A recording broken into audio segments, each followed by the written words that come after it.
Bonjour tout le monde, bienvenue dans l'émission Face à Rajou. Rajou c'est moi, c'est même écrit en face, juste en bas de moi en fait là. Et donc la chaîne YouTube, je vous la rappelle quand même, Face à Rajou, vous êtes peut-être sûrement dessus déjà si vous nous regardez. On a l'Instagram Street Show by Rajou, le TikTok Street Show, parce que tout ça c'est lié, le Street Show et Face à Rajou, c'est connecté. Mon invité aujourd'hui c'est Meili Chen. Salut Meili. Salut. Bienvenue en tout cas dans Face à Rajou, content de te rencontrer. On parlait un peu sur les réseaux, on s'est dit, allez faisons une émission, ce sera plus simple. Voyons-nous. Et oui, pour parler justement de toi, de ce que tu fais. Tu es très jeune, hein, faut le dire, enfin jeune on va dire. Pourquoi, vous allez voir, vous allez comprendre pourquoi je vous dis ça. Parce que tu es déjà coach auteur et tu as une entreprise. Ouais, voilà. C'est le cas. 21 ans on peut le dire, hein, donc ouais. 21 ans, voilà, donc chef d'entreprise. Ouais, c'est ça. Donc directrice, PDG, on t'appelle patronne. Moi je préfère dire boss, c'est boss, mieux. The boss. Je suis la boss. La boss est là, donc coach d'auteur. Ça c'est, alors j'ai envie de dire c'est intéressant, mais tout est intéressant. Mais coach d'auteur, on va expliquer évidemment ce que c'est. Ouais. On va parler avec toi aussi de développement personnel dans un instant, l'entrepreneuriat chez les femmes. Parce que ce qui est marrant, on peut dire, parce que moi, quand je t'ai posé la question, tu me dis coach auteur, littérature, je me dis, tu as fait des études dans la littérature et pas du tout en fait. Pas du tout. Raconte-moi ton background, qui est Meili Chen? Alors en fait, moi je me suis lancée quand j'avais 16 ans. Ouais. Il faut savoir que j'ai commencé à lire des livres pour le bac de français et très vite ensuite je suis tombée dans le développement personnel, donc dans les livres, pareil. Et c'est là que je me dis, punaise, pourquoi les gens autour de moi, ils réalisent pas leurs rêves, ils sont pas heureux dans leur vie et tout, alors qu'ils peuvent le faire, ils peuvent y accéder et créer en fait ce qu'ils veulent en fait dans leur vie. Et je me dis, pourquoi est-ce que les gens ils m'écoutent pas quand j'essaye de donner des conseils? Pourquoi est-ce qu'ils ne lisent pas les livres que je leur recommande et tout? Et plus ça va, plus ça me saoule.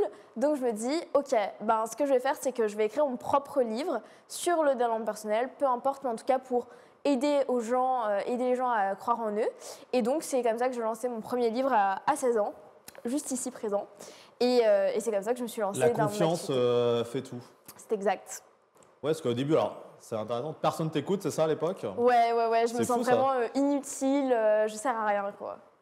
Je sers à rien, c'est ça qui est. On est au Mans, c'est ça? Tu viens du Mans, à cette époque, on est là-bas? Ouais, déjà, on y est toujours. On y est déjà, ouais. On y est déjà. Oui, mais c'est dur quand même déjà, ça. C'est une première épreuve dans une vie. Que les gens n'aient pas confiance en toi, que les gens ne t'écoutent pas. Ne pas être écouté, c'est horrible. En fait, ça fait des années avant. Il faut savoir qu'avant, quand j'étais petite, je me suis fait harceler. J'ai vécu beaucoup d'épisodes comme ça. J'ai changé même d'école et tout. Harceler, c'est-à-dire à l'école, tu vois, genre tout simplement des rumeurs qui passaient. J'avais aucun ami. Enfin, comme ça, des violences aussi physiques. Enfin, tout ça, tu vois. Ah oui, mais t'as eu.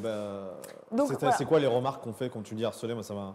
Ah ouais? Ça t'intéresse? Je sais pas, pour comprendre en fait, franchement, c'est des rumeurs de collège. Il y a des trucs qui disent non mais t'es bête, non mais t'es débile, t'es idiote. Ah oui. Bref, t'es pas à la hauteur. Que des trucs nuls. Et tu te sens déjà seule en fait, t'as pas de copines autour de toi qui te défendent. Clairement pas. Et je sais pas me défendre et j'arrive pas à me défendre. Et même encore aujourd'hui, je sais même pas si j'arrive à vraiment bien me défendre, tu vois. Parce que ça m'a vraiment extrêmement marqué. Et donc c'est là que je me dis, en fait, toute ma vie, j'ai l'impression de juste essayer de m'adapter à tout le monde, de me faire une place dans ma vie. Et alors qu'en fait, j'ai totalement ma place, sauf que moi, j'ai l'impression de ne pas l'avoir. Et donc en fait, quand j'arrive à mes 16 ans, c'est vraiment le pic où je me dis, ok, il faut qu'on m'écoute là. Genre, j'en ai marre. Que depuis des années, en fait, j'ai l'impression de servir à rien. Avant justement de parler de tout ça, qu'est-ce que dit ta famille à l'époque jusqu'à tes 16 ans? Quand toi, tu te sens que je suis une mal, fille, plus que mal d'ailleurs? Ouais, que je suis une fille plutôt renfermée, timide, dans mon coin. Ah, ils en remettent une couche en plus. Ouais, en fait, c'est ce qu'ils pensent et je le sais parce que ma mère l'a exprimé à un moment. Et ouais, mais après, mes parents travaillent énormément depuis que je suis petite. Donc, en fait, ils le voient même pas. Ils font quoi? Ils sont entrepreneurs, ils ont une boîte j'allais dire dans l'écriture. Ils ont une boîte dans l'informatique. Donc, ils sont réparateurs, revendeurs informatiques. On a d'autres business. D'accord. Voilà. Donc ouais, ils n'ont pas trop de... T'as des frères et sœurs? J'ai un frère, mais c'est pas la meilleure relation, on va dire, en termes de fratrie. Il fait sa vie, j'imagine. Ouais, le plus grand, c'est ça? Plus grand frère? Ouais, 1 an d'écart. Ok. Donc ils ne se rendent pas compte en fait. C'est souvent, ça arrive souvent, ça, ce que tu dis, c'est que la famille ne se rend pas compte comment ça se passe, qu'on n'est pas... en gros, on te dit, je résume, on te dit que tu n'es pas... démonstratif, que tu es un peu timide, renfermé. Ouais, on te le reproche, ta famille te le reproche un peu. On me le dit, je le ressens comme ça, mais il faut savoir qu'il y a un côté où, ok, t'en as marre que tu dois prouver ta place et à t'adapter toujours aux autres, donc toi, tu te renfermes en fait toi-même. Et il y a aussi ce confort-là, c'est-à-dire que tu te sens beaucoup mieux de ne pas aller vers les autres, d'être introverti dans ces cas-là, parce que, en fait, c'est ta zone de confort, parce que dès que tu vas vers les autres, tu dois t'adapter, tu dois te réformer, tu dois tout ça.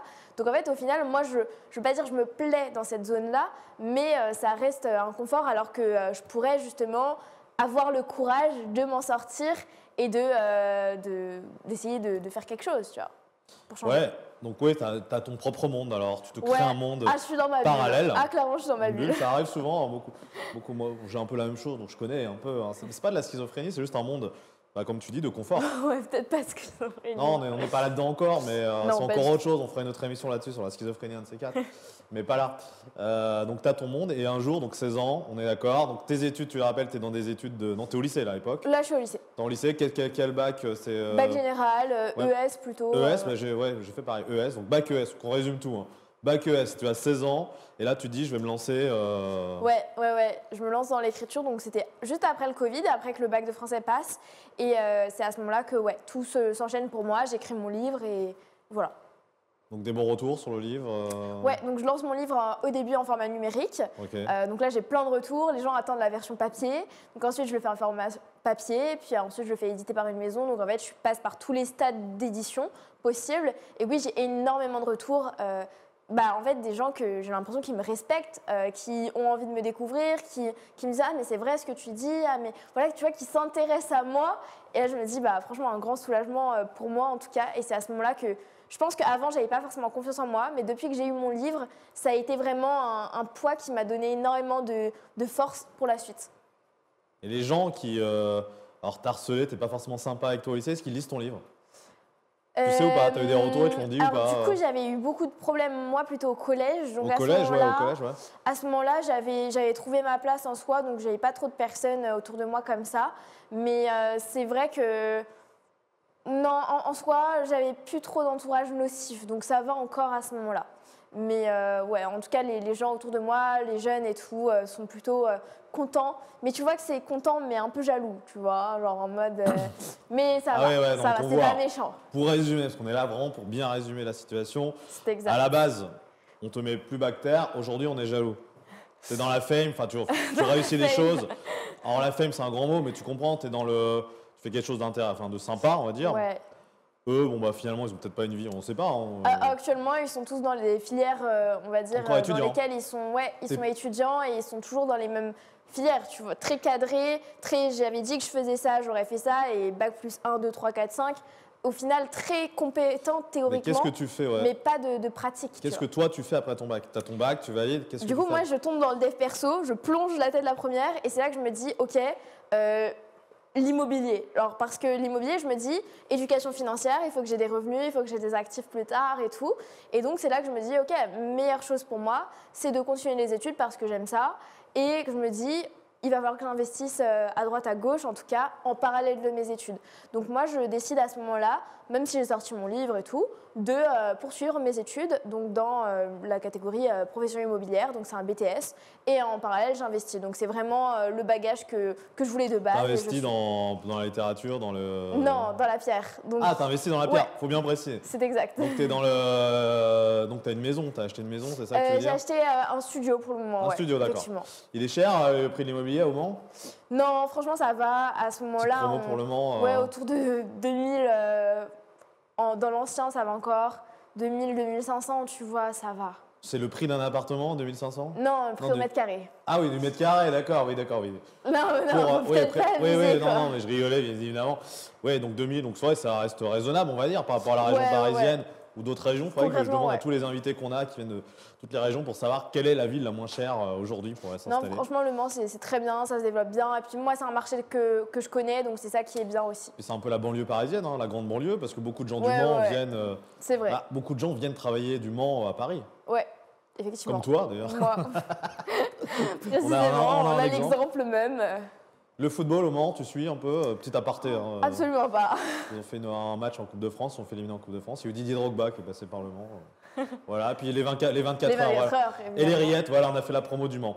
Génial. Pour revenir à toi, donc tu investis donc l'immobilier, donc tu es dans la profession immobilière pour être agent, j'imagine, ou notaire, ou plutôt agent immobilier Non, à la juste base. investisseuse. Non, mais à la base, quand tu es dans les études, tu veux être agent. Non, investisseuse. Juste investisseuse. Ouais. Ah oui, d'accord. Mais je veux vraiment connaître la théorie, en fait, l'autre côté. Comme ça, toi, ça te permet, d'accord. Ok. qu'en tant qu'investisseur, tu connais tous les rouages. L'architecture, les codes, les Du mandats. coup, tu restes investisseuse et donc tu as la littérature à côté, alors si je comprends bien. Ouais, donc l'écriture, en soi, en fait, en 2 ans, de mes 16 à 18, je commence à faire des interviews, des conférences, ça commence à bien se développer. Et dès que j'ai 18 ans, je me dis, ok, là, il faut que j'ouvre mon statut auto-entrepreneur de base. Et je me dis, je ne vais pas l'ouvrir pour rien. Ça fait 2 ans que je galère pour l'ouvrir parce qu'avant, tu ne peux pas. Et donc, ce qui se passe, c'est que là, je me dis, je vais faire quoi en fait avec ce statut-là, mis à part déclarer mes livres. Et donc, plus ça va, plus les gens me demandent comment est-ce que moi j'ai fait pour écrire mon livre et comment est-ce que eux ils peuvent le faire. Sauf que je donne des conseils et ça passe à la trappe. Parce que je donne des conseils facilement pendant des événements et tout. Les gens ne m'écoutent pas. Et tu vois, genre vraiment, au bout d'un moment, moi j'en ai marre. Donc je me dis, ok, je vais créer un genre de programme, quelque chose pour les aider à Il faut faire écrire. payer les gens pour qu'ils t'écoutent en fait. En fait, je sais pas si c'est payé, mais c'est leur faire quelque chose qui va leur permettre, tu vois, de A à Z, d'avoir vraiment du résultat. Et donc, c'est là que je me suis dit, en fait, ce que j'ai créé, il faut au moins que je leur fasse payer au moins une petite centaine d'euros, tu vois, quelque chose comme ça, une petite formation ou un truc comme ça. Et donc, je me lance dans l'entrepreneuriat comme ça en créant mon programme pour aider les entrepreneurs à écrire leurs livres comme moi je l'ai fait. Voilà, donc c'est aujourd'hui ton métier, tu vis bien, enfin c'est ton... Oui, très bien. Voilà, tu es à 21 ans, entrepreneuse, et tu as des gens avec toi, il y a des gens qui bossent pour toi en fait. Ouais, on T'as des est une coachs qui équipe de bossent pour toi. 7-8 personnes là, donc vraiment 2 pôles, les pôles vraiment coach et la pôle vraiment communication, acquisition, tout ça, ouais. Et vous bossez tous en distanciel. En grande partie, ouais. En grande partie. Tu me disais, les confs, ça se fait par ordi, par... voilà, ouais, toutes les réunions, les rendez-vous, les suivis des auteurs, tout se passe Skype. vraiment... non, sur Zoom. Sur Zoom, ouais, Zoom, c'est devenu la mode depuis, depuis le Covid. confinement. Ouais. Mais ouais, non, tout se fait vraiment à distance. Mais moi, j'ai beaucoup de déplacements pro parce qu'il y a des lancements pour les auteurs. Je fais des conférences, des interviews comme ça. Et en fait, au final, il y a quand même beaucoup de présentiel, je trouve. Mais c'est vrai que pour toute l'équipe, l'accompagnement des auteurs et tout, on est en partie en distanciel. Tu as eu beaucoup d'auteurs que tu as coachés depuis que tu as créé Il y en a plus de 70 à peu près. Là, il y en a qui sont en train d'écrire, pas écrire, ça dépend de leur stade. Et on a sorti une 40aine de livres, je pense même plus, en 2 ans. Voilà. Parce que bon, voilà, rendons un peu à César ce qui appartient à César. Je veux dire, comment je t'ai connu par Sandrine. Hein. Oui, Sandrine Le Bossé, qui est effectivement. venue 2 fois chez nous déjà. Ouais. Qui m'avait parlé de toi, en fait. Voilà. Ouais. Sandrine, t'as une bossé. auteure que j'ai accompagnée vraiment au tout début. Franchement, je la remercie de sa confiance à ce moment-là. Et vraiment, qui aujourd'hui a bien évolué, qui a sorti continué son de deuxième sortir. livre, là, Ouais, son second livre. Donc toi, tu n'as fait que le premier, tu n'as pas fait le second. Là, tu as fait les deux, autant pour moi. Ouais. Donc le succès, on te le doit, en fait, du coup, un peu. Pas les mêmes prestations, mais ouais, je l'ai suivi et j'accompagne encore. Développons, rentrons un petit peu dans le détail, dans le sujet. Qu'est-ce que c'est clairement un coaching de littérature? Qu'est-ce que tu fais? Comment ça se passe? Raconte-nous. Alors nous, on accompagne vraiment un coach, un formateur qui veut écrire son livre sur son expertise ou son parcours. Et dès qu'on démarre ensemble, on va faire le plan du livre, déjà pour poser les bases, quel chapitre on va mettre, tout ça. Ensuite, ce qui se passe, c'est qu'il va avoir accès à son drive. Et dans ce drive, il va pouvoir écrire et nous, on va le relire. Donc il a à chaque fois un coach, une coach qui va lui être attribuée et il relit au fur et à mesure en lui mettant des commentaires. Et une fois que tout ça c'est fait, donc une fois qu'il écrit tout le premier jet, qu'il reprend tous les commentaires, on aboutit à la version finale du texte. Et ensuite, ce qui se passe, c'est qu'on va directement faire la partie édition. Donc c'est un investissement un peu clé en main. Et donc à ce moment-là, on fait toute la partie édition pour l'auteur. Donc on va soit faire de l'auto-édition, soit de la maison d'édition. Mais toutes les démarches, elles sont comprises dans l'accompagnement. Et donc on l'accompagne vraiment de l'idée jusqu'à qu'il ait son livre dans les mains. Ça dure combien de temps, à peu près L'écriture, on est sur 90 jours, max en général. Et après, édition, ça dépend des méthodes. Donc, auto-édition, 2 semaines. Maison d'édition, 1 à 3 mois pour trouver un contrat. Donc, tu vois, en général, le livre, il sort dans les 3 à 6 mois, quoi. Donc, 90 jours, c'est 3 mois, en fait. Hein. Ouais. Il faut compter ça. Hein. C'est vrai. Une fourchette de prix On est à plus de 3 000 €. Plus de 3 000 € pour les gens qui ça peut intéresser. Mais bon, après, c'est quand même, pas du H24, mais quand même beaucoup d'investissements personnels, justement, de vous, du coach. Ouais, de l'équipe, il y a des relectures en illimité, des rendez-vous aussi, toutes les prestations qui sont comprises pour l'édition. Ça fait travailler quand même graphiste, couverture, correcteur, tout ça pour avoir un livre vraiment d'une qualité incroyable, quoi. Comment tu as recruté tes coachs? Process de recrutement, donc post sur LinkedIn, Ah ouais, ce que j'allais entretien, dire. test, tout ça, enfin vraiment un vrai process. Tu leur as demandé quelles étaient leurs 5 qualités, leurs 5 défauts. Où ils se verraient dans Pas 5 ans, tu leur as fait forcément, ça, non? Tu leur as pas... Ouais, la vision c'est important, mais c'est surtout oui, toutes leurs compétences et c'est surtout le test. Moi, je leur fais passer à chaque Est-ce fois qu'il y les en a un qui tests t'a aussi. répondu le perfectionnisme? Ah, ça m'est déjà arrivé. Ça Pas arrive souvent, forcément, ça, c'est le... pas en coaching, mais ouais, en communication, oui, Ouais, ça ouais. arrive très souvent. Non, parce que ouais, tu disais, il y a beaucoup de pôles, hein, pôle écriture, communication, pôle... Acquisition, ouais. Ouais, mais communication, c'est quoi? C'est pour trouver des maisons d'édition, c'est ça, on peut... Non, absolument pas. Ça va être la communication pour vendre notre Ah, programme vendre le livre, d'accompagnement. Non, pour vendre l'accompagnement. Et puis le livre, enfin toutes les choses qu'on peut vendre en soi. Toute ma gestion de relations publiques, médiatiques et tout, bah, c'est le pôle qui gère. Et donc eux, ils vont bosser aussi sur toute ma création de contenu. LinkedIn, Instagram, YouTube, TikTok, podcast, tout. En fait, c'est eux qui gèrent. Ah oui, c'est vraiment... Ouais. c'est du temps plein, c'est du boulot, c'est un travail, quoi, Franchement, du coup. je les remercie. Je Et ferais donc, rien sans mon équipe. Enfin, je ne serais pas là où j'en suis actuellement solo. Non, mais c'est vrai qu'en peu de temps, c'est intéressant tout ce que tu viens de dire. En très peu de temps, tu as réussi à résumer un peu ta vie. Tu étais parti d'où je ne savais pas trop. Bon, tu avais toujours cette. Mais tu as réussi en très peu de temps à faire quelque chose qui te plaît, à réussir dans quelque chose Ouais, qui te plaît. Et puis donc à fédérer une équipe, ce qui est très important, à rencontrer des auteurs, à motiver, j'imagine, certains auteurs qui n'étaient peut-être pas trop chauds, mais tu leur as dit.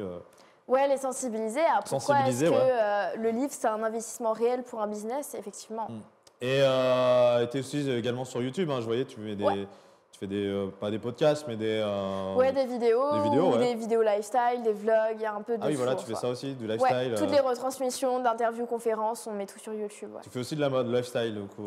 Ouais. Donc, bah, en fait, il faut savoir que moi, j'ai vraiment l'activité auteur, coach d'auteur, conférencière. Et j'ai aussi, bah, en fait, la mode à côté, je suis mannequin. Et je suis aussi dans l'immobilier. Donc, tu vois, genre vraiment un peu tout.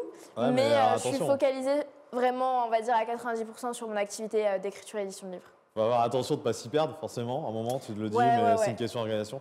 Mannequin, Effectivement. ouais, tu fais pas mal de défilés alors ou de... Moi, pour le moment, c'est vraiment que des shootings. Les défilés, j'ai arrêté parce que c'est un monde très nocif, la mode, en soi, où on te juge, on juge ton corps comme ça, là, t'es pas bien, t'es comme ci, t'es comme ça. Oui. Ah oui, c'est très, très nocif pour les défilés. Le corps, c'est quoi, effectivement. c'est quoi les messages négatifs qu'on peut te faire quand t'es mannequin? Bah, en fait, c'est-à-dire, ah non, mais elle, ça va pas. Genre, parce que les créateurs, souvent, ou les marques, ils vont dire, tiens, bah, cette robe, non, pas elle, ça va faire trop gros, ça va faire trop. Et genre, vraiment que des trop trucs gros, comme ça. ouais. Ah oui, bah, c'est cash, tu vois, c'est vraiment comme ça. C'est ça qu'on t'a dit, en fait. Et aussi, c'est qu'on te prend vraiment comme un peu, on t'esclave parce que tu viens 3 heures avant un défilé parce que tout le monde doit passer à la coiffure, au make-up, au fitting et tout. Même les castings, c'est ultra long. Tu as des queues où il y a, je sais pas, 400 personnes et c'est très long, très nocif et tu es vraiment étiqueté comme ça.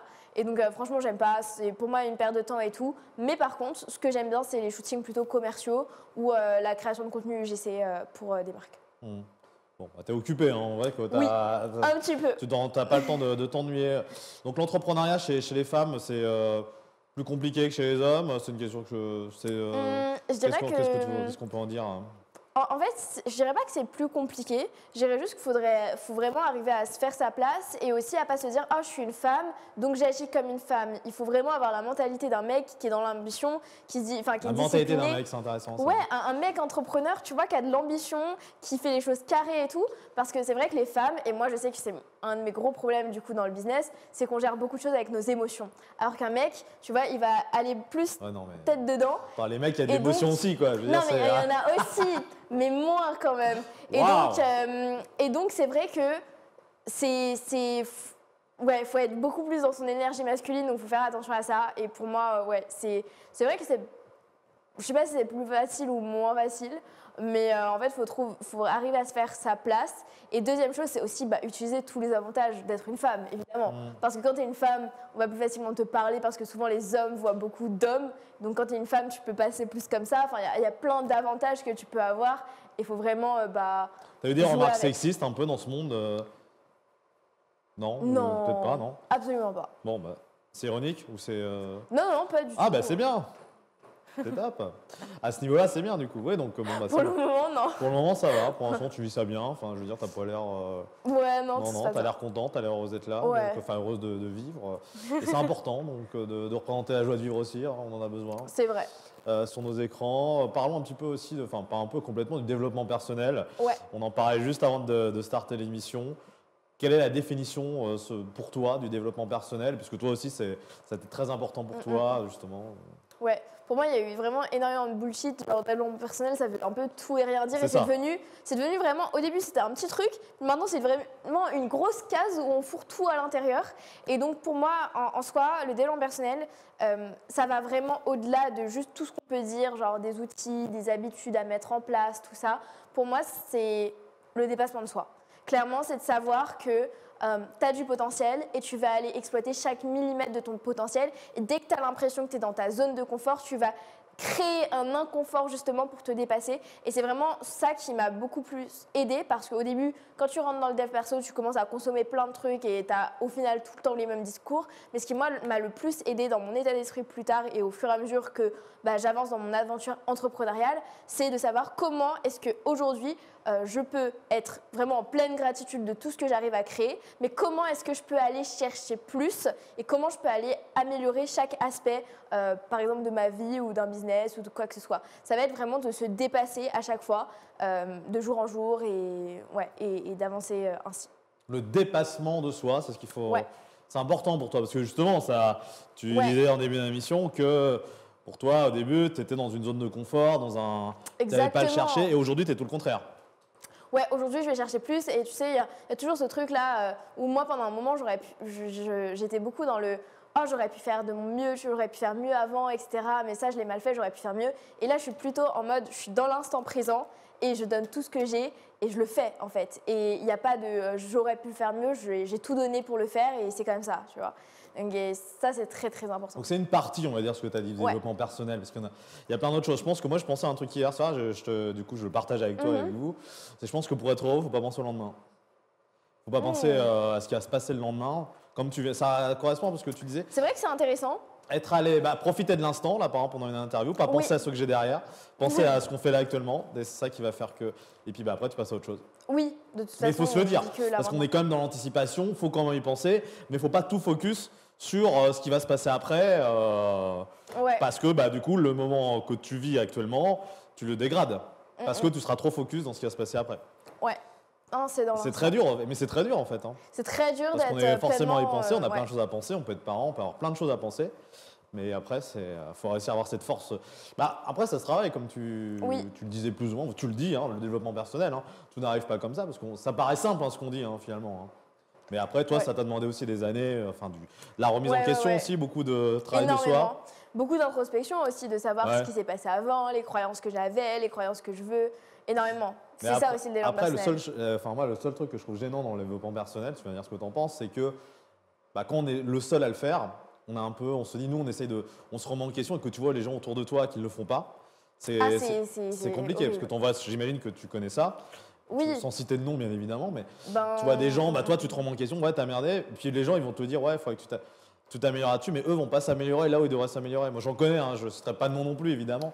Ouais, mais, moi, j'ai voulu pendant longtemps énormément changer les gens, et plus ça va, plus j'ai compris que je ne les changerai pas, et qu'il faut que moi, je devienne plus l'exemple, et peut-être que j'aurai une lueur d'espoir de justement les influencer un petit peu pour que ça aille mieux, mais c'est à eux, s'ils veulent pas changer, tu pourras pas les changer d'eux-mêmes. C'est-à-dire que Donc, ce que je trouve aussi compliqué, c'est parce que tu en penses, c'est que de dire à une personne, tu peux t'améliorer, ce qu'on disait plus ou moins, parce que et les gens qui te le répètent, qui vont te le dire, tu peux t'améliorer, pas tous les gens, mais souvent.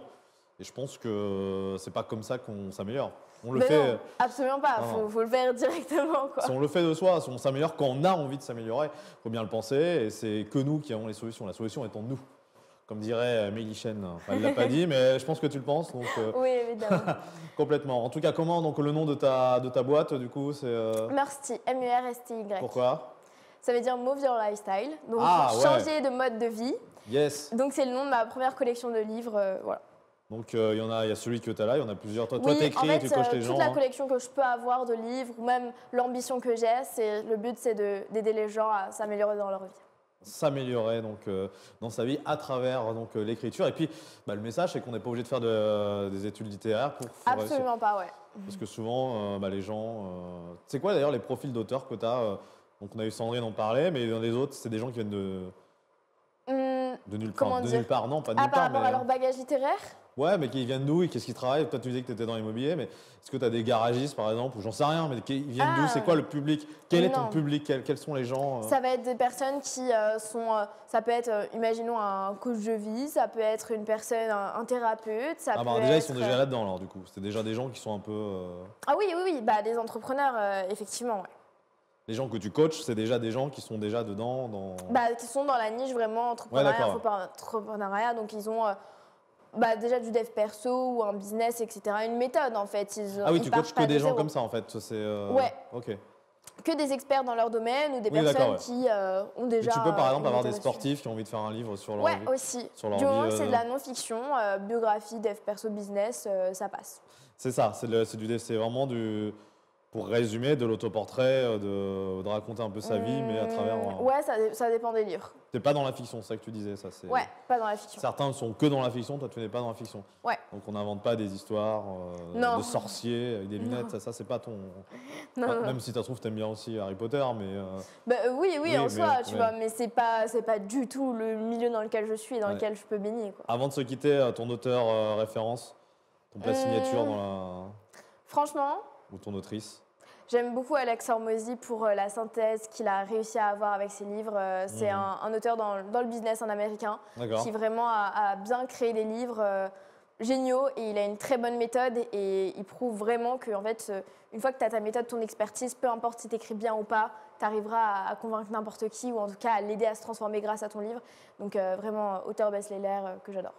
Merci Mélie Chen d'être venue dans Face à Radio. Avec plaisir. Des bisous, ciao. Ciao.